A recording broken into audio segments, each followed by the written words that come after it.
Welcome to this module on families. We'll discuss some of the terminology related to studying the sociology of family, and then look at the family through the lens of gender when it comes to marriage and parenting, and in particular, mothering. So, one of the first things I like to do is kind of set the tone for the terms that we're talking about here, because marriage and family are terms that have different meanings in different settings, and that can be really loaded. And so, one of the fun things to do as a sociologist is to operationalize our variables. And so we'll do that. We're just going to set some grounds for how we're measuring or how we're defining marriage and family. So marriage is typically legally recognized. So we're looking at some sort of union or relationship that is recorded as a contract. And so really the emphasis here is not really about the sexual relationship or anything else, but it's about the expectation that this relationship, that this contract is going to be permanent. Okay. So it's going to take some effort to remove oneself from a marriage. Family, our definition for family is broad because how we define family and how we create family is also broad. So any arrangement of people into a sense of membership and belonging would count as a family. It could be one that's created by blood, by marriage, by adoption, or even just like familial ties, so ties like a family. Um, Really, the defining factors of family are that sense of identity and belonging, and a really concrete sense of emotional connection and care. So this is a hub or a center for one, for care and nurturing, for provision as well. So economic provision, and again, the care and nurturing. When we're talking about family, one way to determine what you mean by family, whether you mean the family you grew up in or the family that you might be creating as an adult, we use terms like family of orientation or origin and family of procreation. So, your family of orientation or origin is the family that you grew up in. And so, this would be your parents, maybe any siblings, um, extended family, cousins, aunts, uncles, grandparents, nieces, and nephews. That family that you emerged from, that you came from. And then your family of procreation, don't put a lot of emphasis on the word procreation, um, like through the lens of like reproduction and like sexual reproduction. That doesn't matter. It's really just a family that you have created in some way. And so it could be you and one other person that you deem to be like family, maybe a really close sister relationship, or it could be the result of marriage or a relationship that is romantic, and any childbearing or anything like that. Okay. So really the focus is not on setting boundaries about who counts as family and who doesn't, but really it's about understanding what's happening within these small groups, right? Or understanding whether we're looking at the origin or the family that you, as an adolescent or adult, are creating. So when it comes to marriage in particular, the trends for marriage rates um, have definitely had dramatic change. They've fallen quite a bit since the 1960s. And in some demographic groups, marriage rates have fallen faster than in other demographic groups. And in particular, the most dramatic differences we can see are between racial ethnic groups like African Americans, for example, experiencing a more rapid and pronounced decline in marriage than any other group. And so that's one trend. That's just one of many. We also notice that marriage is increasingly concentrated among those who have a um, high level of education and a higher level of income as well. Despite that, however, despite those trends, in 2010, 36% of Americans, right? So not the majority, about a third of Americans only, right? Only a substantial minority agreed with the statement, the present institution of marriage is becoming obsolete. So is that concerning? Yes. But is it the majority of Americans? Well, not as of 2010.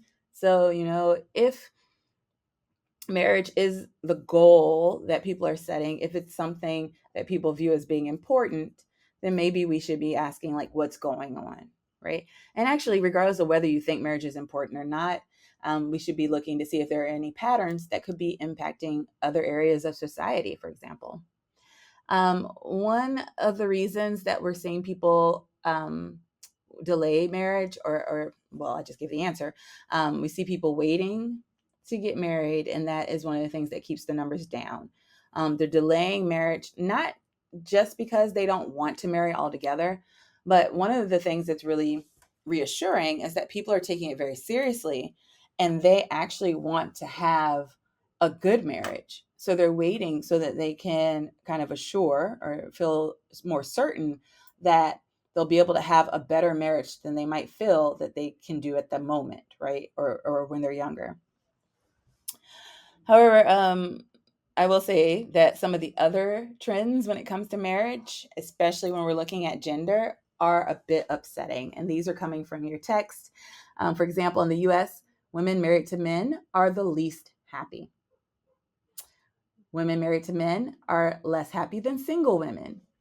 Women married to men are less happy than women married to women, and men married to men. And women married to men are less happy than the very men they're married to. And the quote that really stood out to me the most is where in your text, the author points out less than 25% of women versus at least like 33% of men agree that happiness comes more easily to married people than single people. And so what I see here is that idea of the easily, um, or the easy access to marriage is definitely not something that's viewed the same by all genders, or um, by certain roles in the partnership. And so the idea of marriage being work, for example, could vary even among partners in the same marriage.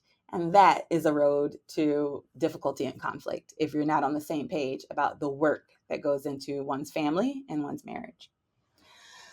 Um, so, one of the reasons here that we see that this space of the family and marriage ends up being an unhappy space for so many people is because if we look at the actual purpose of the family, right? As a social institution, its purpose is to serve several functions. So, for example, to provide, like economic assets, financial assets, to socialize any young or any new members of society, but also, overarching, it's going to be to provide care. However, within the family unit, women and girls are still disproportionately responsible for the burden of this care. And that includes things like childcare and housework and other unpaid forms of labor. So, as a bit of a side note, we want to take note of what we mean by care and care work. And so, here's a little um, table that's showing you some definitions of market work, which is paid work, paid labor. Usually I refer to it as paid work or paid labor. Housework, so it's any other work that's done to maintain the home. It's usually a lot of physical labor, but also mental labor as well. So things like actually cleaning and doing laundry and cooking and so on, but also like paying bills and balancing, accounts, or contacting, repair people or whatever.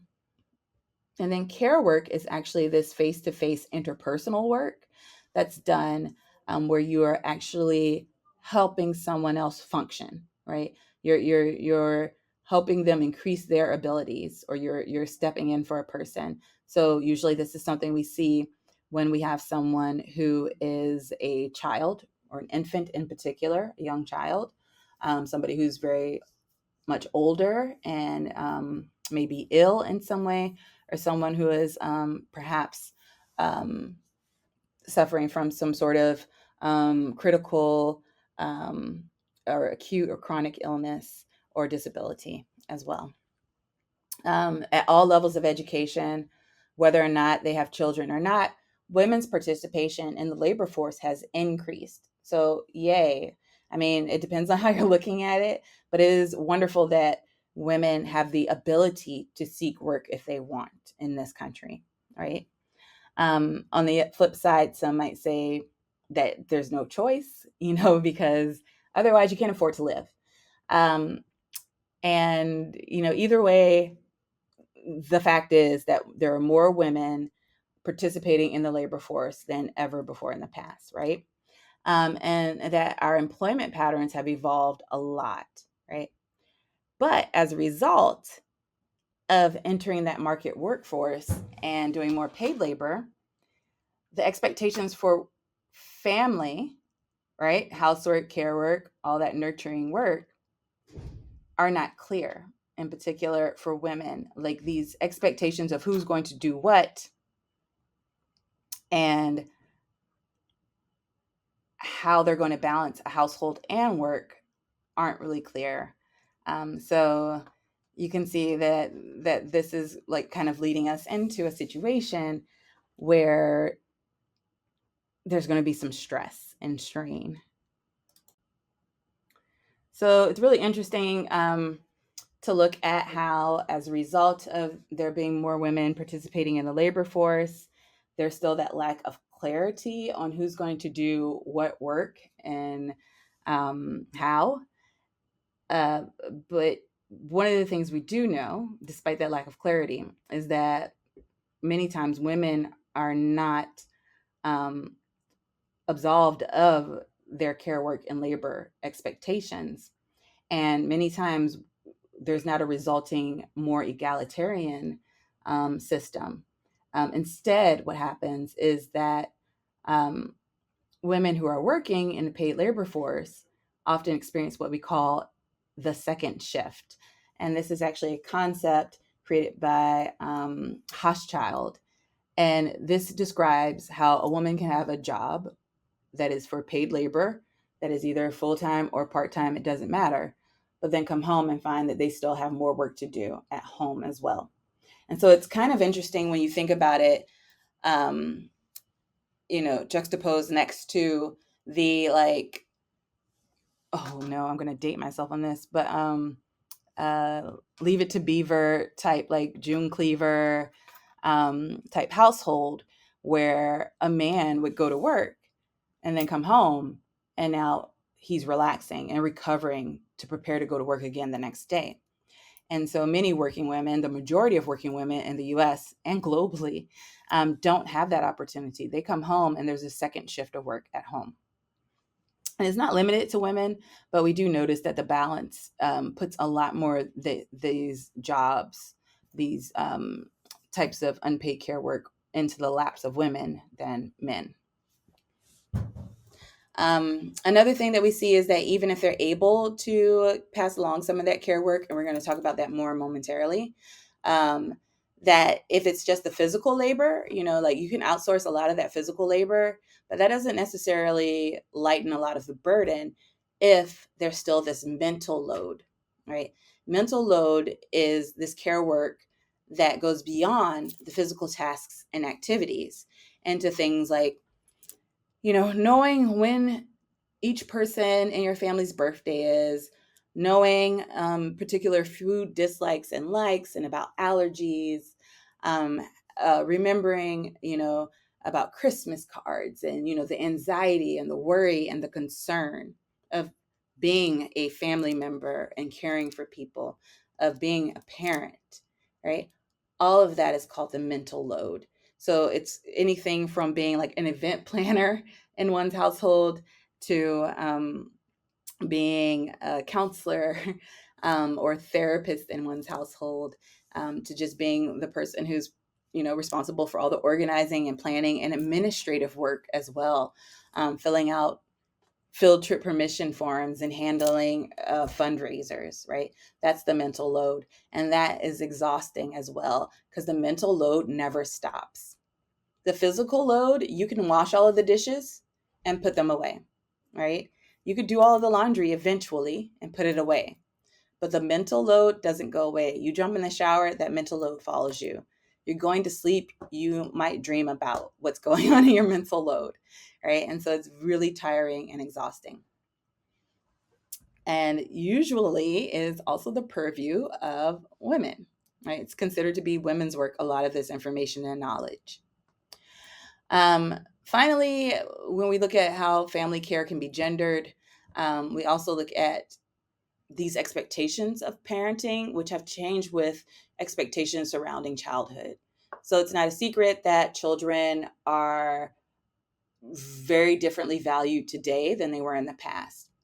In the past, hundreds of years ago, children were viewed as a form of labor, and having more children was a huge investment in one's livelihood and assuring that their legacy goes on and they're able to pass down any private property or whatever. And today, we don't typically, at least not in the U.S., we don't approve of children's labor, and in particular, not children's labor that benefits the family. Right, so we have a very different attitude and interpretation of kids and work today than in the past. So as a result of that, our attitude towards children has changed also.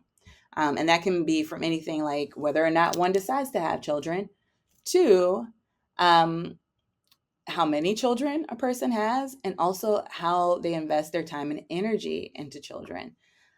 So losing that economic value as laborers, but having this emotional, priceless, sentimental value increase, right?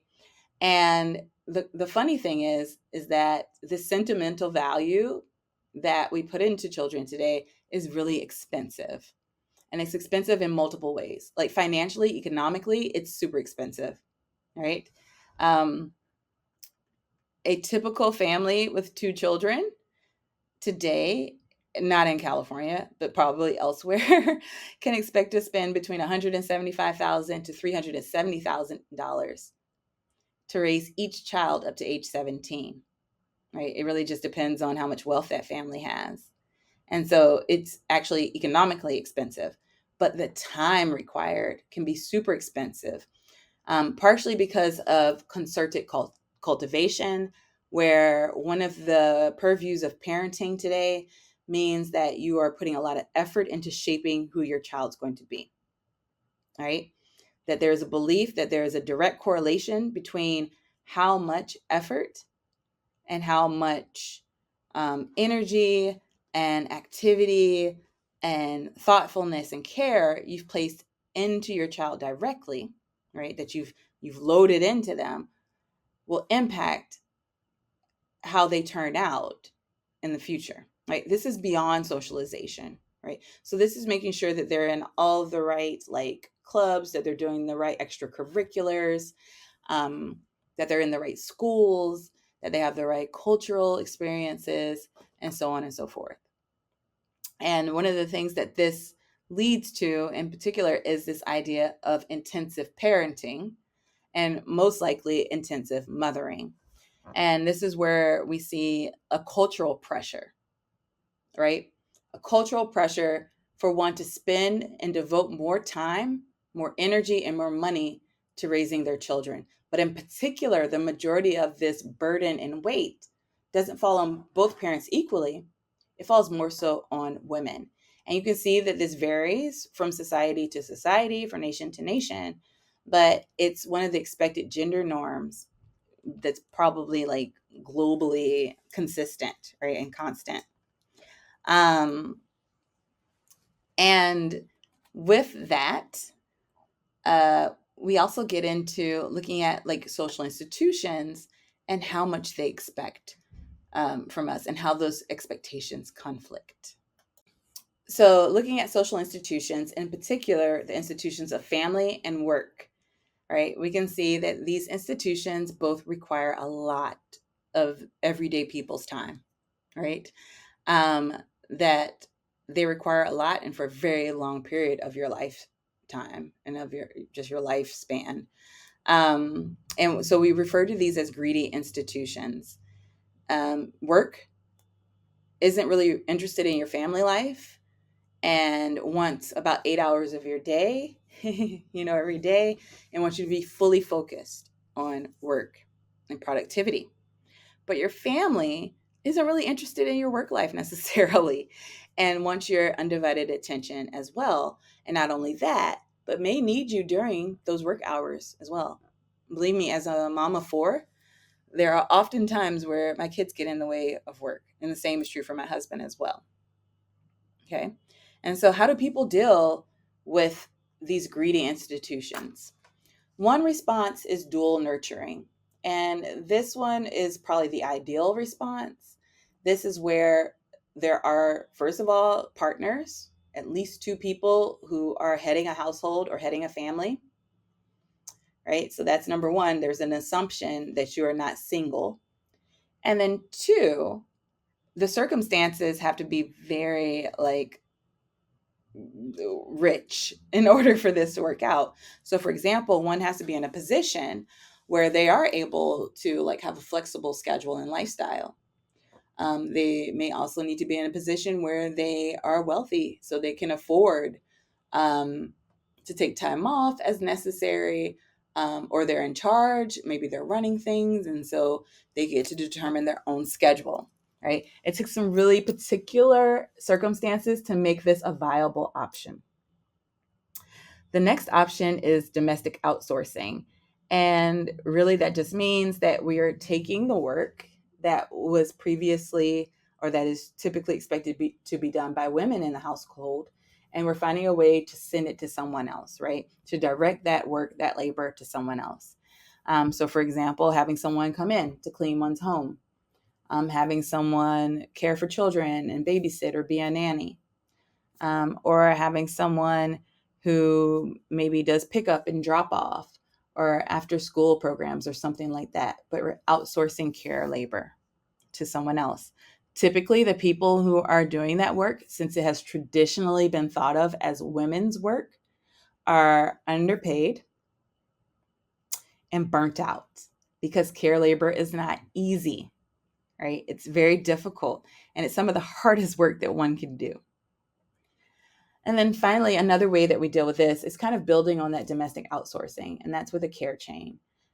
Care chains are basically a series of these relationships, right? A series of these outsourcing relationships where we have sent care and displaced it onto someone else. And as it goes down the line, right, as we keep displacing care from one family to the next, to the next, to the next, we see that there is an increase in disadvantage, paid and unpaid laborers. So, for example, if I hired a nanny for my family, right, I would have to pay them less than what I'm bringing in my household, right? Or else it's not worth it, perhaps. So they're going to be someone who's going to be more disadvantaged economically than I am. And that person, typically going to be a woman, because again, the feminization of care work, they're going to, if they have a family, perhaps outsource some of how they, some of the care work that they typically would have done to someone else. And of course, it has to be someone they can afford on their salary. So it's going to be a lower amount and somebody who's going to be more exploited, and so on and so forth. And in particular, if we're looking at migrant domestic care work, right? Then this can be really huge, the gap between, the top of that care chain and the bottom of that care chain, often until the point, towards the bottom where you're relying on free labor. And so that means that some person, probably a woman, is providing free care for your family and household so that the woman or this domestic worker can work. So it's a problem. It just really displaces all the economic gains, and in particular for women. So this is exacerbating women's poverty and feminization of poverty. And it not only displaces economic gains, but it also displaces care and nurturing gains as well. Um, if you are working to care for someone else's household and family, there's going to be little energy and time for caring for your own family, and much less opportunity for quality time for like playing and learning and things like that. And again, this disconnect, right? This displacement of economic and care and nurturing gains is going to be more extreme for migrant domestic workers. So somebody who immigrates, who leaves their home country and goes somewhere else to take care of another family, they're not only just going to work every day and coming home. No, now they're not present in the household, right? They may not be even in the same time zone as their family. And so these can be really hard situations where, like, how often the person sees their own family, who knows? It could be every 6 months. Maybe it's once a year. Maybe it's 2 years. Or maybe it turns around to being 5 or 10 years. And the reasoning is sound. Like, not being with your family may be the only way that you can provide for your family, right? And so the ways that we deal with greedy institutions aren't necessarily fixing any problems or solving any problems, and they can actually cause new problems or different problems for others.